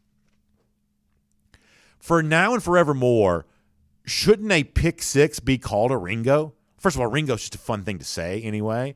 Miriam says third and Ringo. I feel like the idea that a pick six is now a Ringo, Bama quarterback got dropped back to pass, but he got Ringo'd and, took it back. Like, I feel like the notion of a Ringo as a pick six, I feel like that could have some staying power. I believe that Miriam may be onto something there on that. I do there as well. Rodney Gatson says, who has those newspapers? So let me give you this. I gave this to you yesterday. So do we have the graphic for the AJC thing? We may not have that built in the studio because let me see if I can find this. All right. So it's ajc.com/dogsnews. If you go to ajc.com/dogsnews, of course, DAWGS. So if you want the field edition, if you want the street edition, we're going to have a book coming out. I am so thrilled to be a part of this book. You have no idea how much it means to me to be a part of that alongside so many of the sports writers that I've read my entire life. So all of this is going to be at ajc.com/dogsnews. I gave out hundreds of these on Monday, almost lost a limb while trying to do so. But if you did not get one then, you can get one ajc.com/dogsnews. I know they sold these in person yesterday at the plant in Norcross. I don't know if there's plans to do something like that again, but you can definitely order them online while supplies last. ajc.com/dogsnews. So yeah, Kevin Hartley puts a link to something. Let's see what else. Steve Shaffini, good stuff from him there and there. Joel Moody said Ringo brought us a Ringo. That's really good too there. That's well done there as well. How about a couple comments at DawgNation.com? We'll get ready to go. Cincy Dog on the subject of A.D. Mitchell being the offensive version of Jordan Davis. Yeah, it's really weird for a program like Georgia that's defined by so many five stars that so many of the heroes for Georgia football are very different recruiting profile. Obviously, folks by now know the story of Stetson Bennett, the story of Jordan Davis, but A.D. Mitchell, a very non-traditional path here to UGA there as well, and he caught the touchdown in the fourth quarter of the national championship game. That's beyond amazing. Yeah, there you go. Thank you, Michael. AJC.com/dogsnews. That's AJC.com/dogsnews. So you can kind of check that out. There's also another thing that I need to do, and I'm kind of doing this just kind of in the midst of all of this. So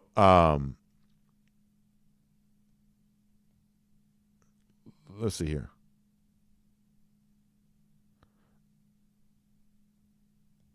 Yeah, so a lot of really good stuff going on. And just really appreciate all of that. So ajc.com/dogsnews on that. So, and I'll be telling you more about stuff as it comes out here. All right, one final round of comments, and we'll get ready to go and wrap all of this up here on a Wednesday. And back to do this again tomorrow there as well. Jermaine King says, I bought my Braves and Coke bottles from Coke's website, so maybe they're going to have some of those coming out here. Randy Hall also wants to see a new outfit for Eddie. Maybe we can do that. Jamie Scott says, really wish we had our paper ticket stubs for this year. Yeah, I do kind of miss that. And, you know, like one of the things that's been kind of different in the pandemic world too for media is I'm a big collector. I collect all kinds of stuff. And Mike, I think we're good on that now. You can pull that back down if you want to. I just collect all kinds. Field editions, collect those. You know, media gets the credentials. I collect those. But in the pandemic world, one of the things that's changed is that for a while we didn't know when games were going to be played, and you were kind of concerned would the game be played or not. And so a lot of the credentials now, are kind of non-specific. It just says like game 2, game 3, game 4, and it doesn't even really say the year. It's kind of a bleak outlook on life that some of these credentials were just sort of like, hey, at some point in time, Georgia's playing a game, and here's the credential for the game when it's played. But there are really no identifying characteristics beyond that because, listen, we remember from 2020, nothing's promised, nothing's guaranteed. So, like, one of the things I always dreamed of doing when Georgia won the national championship was going to take all those credentials and just kind of display them all because I keep every credential from every sporting event I've ever gone to. Plenty of tickets from over those course of years there as well. And that's just not really a collectible anymore like it was. Now, I've got, obviously, the national championship credential looks like you think it should. The Orange Bowl credential looks like you think it should. So maybe just those two things side by side kind of become, that version of that. But I'm right there with you. It's like the collectibles I enjoy are those ticket stubs, those field editions, the old days of the programs. I was able to get a program for this year's game, but a lot of that kind of stuff is just different than it used to be. And I know exactly what you're talking about when you say that.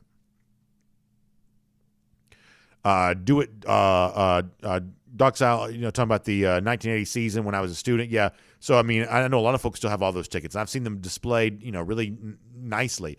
There's actually an old thing you could buy. It's like one of those things they would sell at Christmas or something like that, where it's basically like a UGA vault, and it's a lot of like replicas of old things. And one of the things they had inside there was a replica of all of the tickets. And like, this is the way the tickets also looked when I was a kid too, even though I'm a little too young to remember 1980, but the way the tickets were designed in 1980 was still the same way they were kind of designed in the mid-'80s when I started going to games on a regular basis. And so there's somewhere I actually have a replica of all of the ticket stubs from 1980, but for sure. Rome Dog says, time waits for no man. I guess we're all older. Yeah. I mean, I've even kind of made my peace with that in the past about how it'd just be kind of nice to have those paper tickets, but they just don't really have those anymore. All right, so we're going to get ready to go. Thanks all for being here. Cigar Dog says, Bennett in it to win it. And he was indeed. And he puts himself on the shelf of the great moments, not just in Georgia football history, but college football history with what he accomplished there in that game. So really good stuff. I got to go for now. Thank you for being here as part of our R.S. Andrews Cool Down. Hope all of you have a great day, and we will look forward to seeing you tomorrow.